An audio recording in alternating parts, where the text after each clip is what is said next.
Sara. Sara, ¿me escuchas? Halo cuy, kembali lagi bersama gue di channel Semester 8. Gimana nih kabar kalian? Masih nungguin doi tanpa kepastian? Move on lah cok, ngapain nungguin dia? Dia tuh gak peduli sama kalian. Pada video kali ini aku akan menceritakan alur cerita dari sebuah film yang berjudul Seven Deadly Sins tahun 2019. Film ini menceritakan tentang sekelompok remaja yang akan merayakan pesta kelulusannya.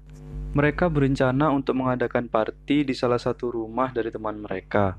Kalian udah tahu kan cuy kalau remaja-remaja di sana udah party? Beuh. Akan ada banyak adegan-adegan berdosa pada film ini yang tentunya akan membuat Ucok gembira cuy. Namun, kegembiraan mereka tidak bertahan lama cuy. Karena satu persatu dari mereka tewas dibunuh seseorang. Oke, tanpa banyak bacot, kita langsung saja menuju ke filmnya.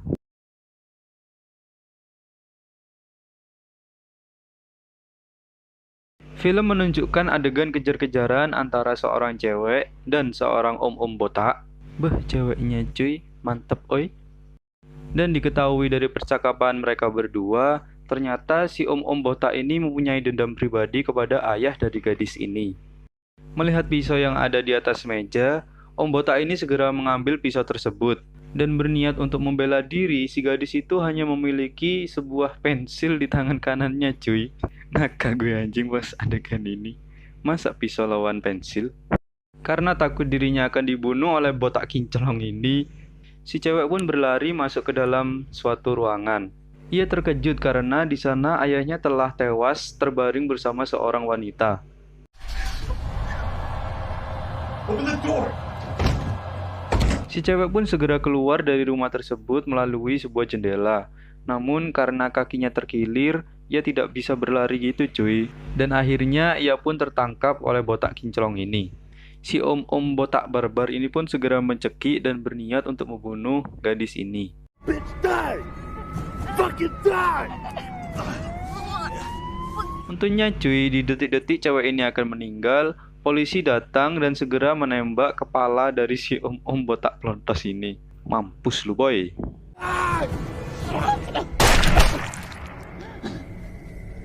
Akhirnya intro dari film ini pun selesai dan film pun baru dimulai.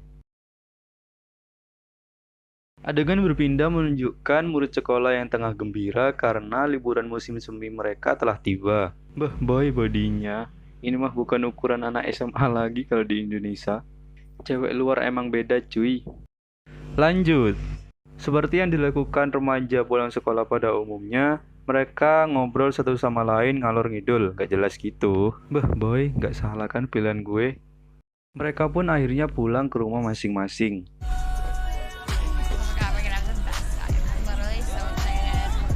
Namun cuy, di tengah perjalanan, mobil mereka berdua dihentikan oleh polisi. Setelah diperiksa, ternyata mereka berdua terciduk membawa obat-obatan terlarang gitu cuy di dalam bagasinya. Akhirnya mereka berdua pun disidang dan ditemani oleh pengacara mereka masing-masing. Karena hanya nebeng mobil cowoknya dan tidak mengetahui apapun tentang barang itu, si cewek hanya dijatuhi hukuman 3 bulan kurungan di rumah. Are we clear? Yes, sir. The court will schedule a time to apply the... Dan si cowok karena itu merupakan mobilnya dan ia terciduk membawa obat-obatan terlarang dalam jumlah besar di dalam mobilnya, ia dijatuhi hukuman penjara selama 5 tahun. Here, Monday morning for processing at 7 a.m. Court is dismissed.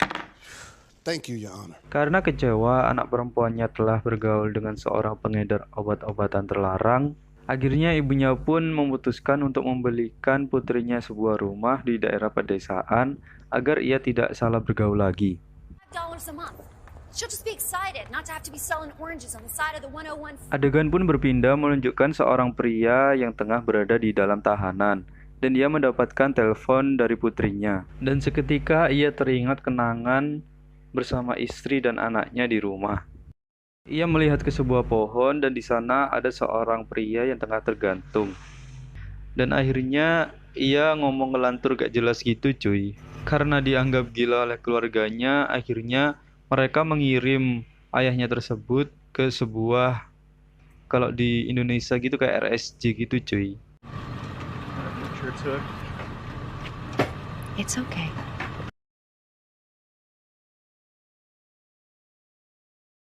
Adegan berpindah menunjukkan Jamal yang tengah telepon bersama ceweknya. Mereka kayak kangen-kangenan gitu cuy karena LDR tidak bisa bertemu. Ceweknya cuy, kenapa harus pakai pakaian gitu sih? Sabar, Ucok sabar. The pen. And now, still can't believe it. When do you go in? Cewek itu pun dikagetkan karena tiba-tiba ada ayahnya yang datang tanpa mengetuk pintu. Ayahnya bilang ia dan ibunya akan pergi keluar kota dalam beberapa hari ke depan. Dan ayahnya membawakan seorang wanita agar ia tidak merasa sendirian gitu cuy. Karena kan ia masih dalam masa tahanan 3 bulan di rumah gitu cuy.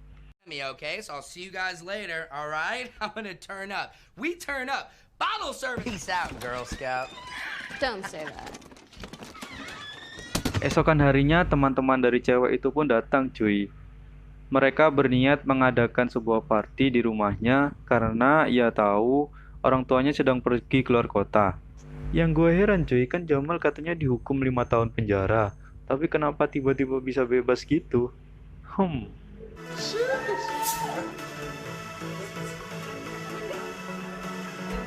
Ketika sedang ngobrol-ngobrol santuy, teman-teman dari cewek itu kaget karena Sarah tiba-tiba muncul. Dan akhirnya cewek itu menjelaskan bahwa Sarah adalah seseorang yang dibawa oleh ayahnya untuk menemani ia ketika ditinggal sendirian di rumah. Malam pun tiba dan party pun dimulai cuy. Mantap, suka nih si Ucok kalau banyak adegan begini.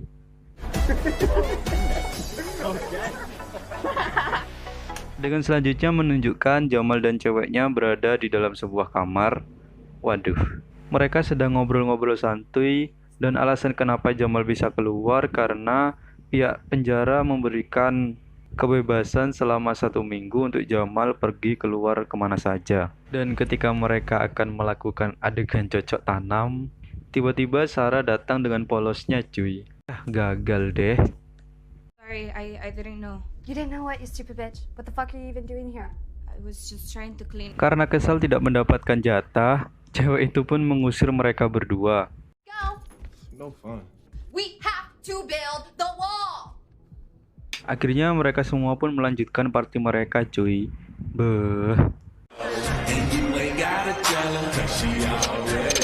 Tiba-tiba pihak keamanan datang cuy dan menghentikan pesta mereka karena dianggap mengundang kegaduhan dan sudah terlalu larut malam. I thought there were gonna be drugs here! Tapi cuy, pesta tetap dilanjutkan, tapi hanya menyisakan orang-orang terdekat mereka saja. Sumpah nih film, banyak adegan-adegan gitu cuy. Kalau kalian penasaran, kalian tonton sendiri aja ya filmnya. Lanjut. Akhirnya mereka semua pun memutuskan untuk pulang ke rumah mereka masing-masing.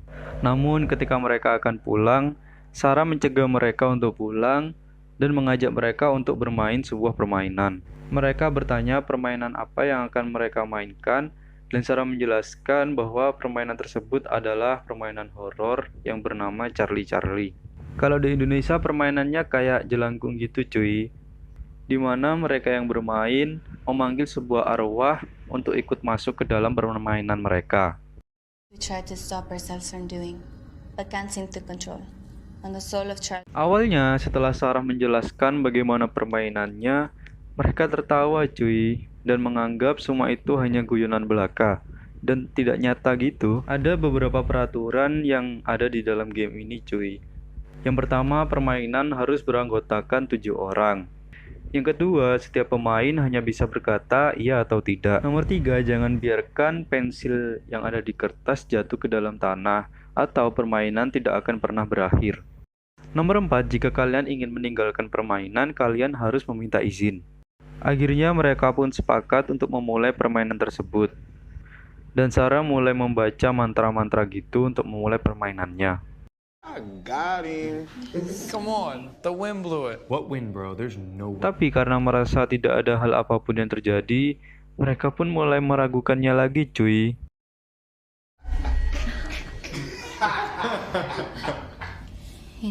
Hingga akhirnya salah satu dari mereka mulai muak dengan permainan ini dan menjatuhkan pensil serta kertasnya. You fucking people. You know what? Fuck this. I'm done with this shit. Artinya cuy, mereka telah melanggar peraturan nomor 3 di mana pensilnya tidak boleh jatuh ke tanah cuy, atau permainan tidak akan pernah berakhir. Adegan dilanjutkan dengan menunjukkan cowok-cowok yang sedang nyimeng. Nggak kapok-kapok aja nih si Jamal.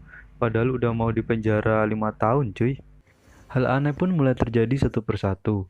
Dimulai dari pintu lemari yang terbuka secara tiba-tiba.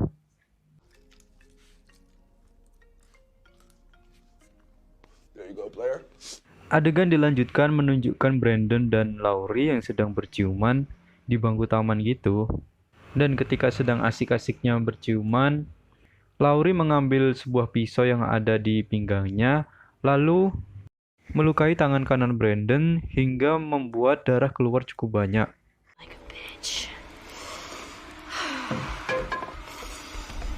Karena takut, akhirnya Brandon berlari masuk ke dalam rumah dan mengunci pintu agar Laurie tidak mengejarnya.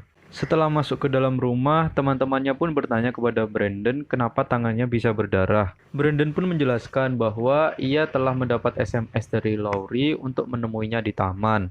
Tapi tiba-tiba si Laurie mengeluarkan pisau dan melukainya.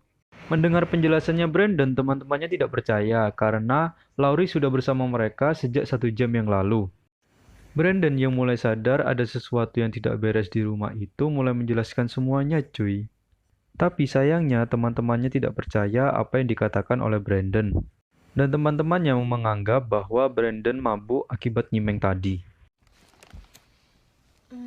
You smell good. Okay, somebody. Rahel yang tahu temannya sedang galau akibat bertengkar dengan Jamal, berniat untuk menemui temannya itu di dalam kamarnya. Entah kerasukan setan apa, Rahel mulai sakne dan menciumi tubuh temannya itu.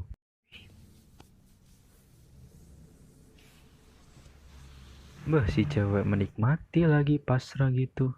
Aduh, lemes boy. Namun tiba-tiba Rahel ini menggigit paha dari temannya itu. Sontak saja temannya itu bangun dan mendorong tubuh Rahel, lalu memukulnya hingga ia terjatuh ke lantai.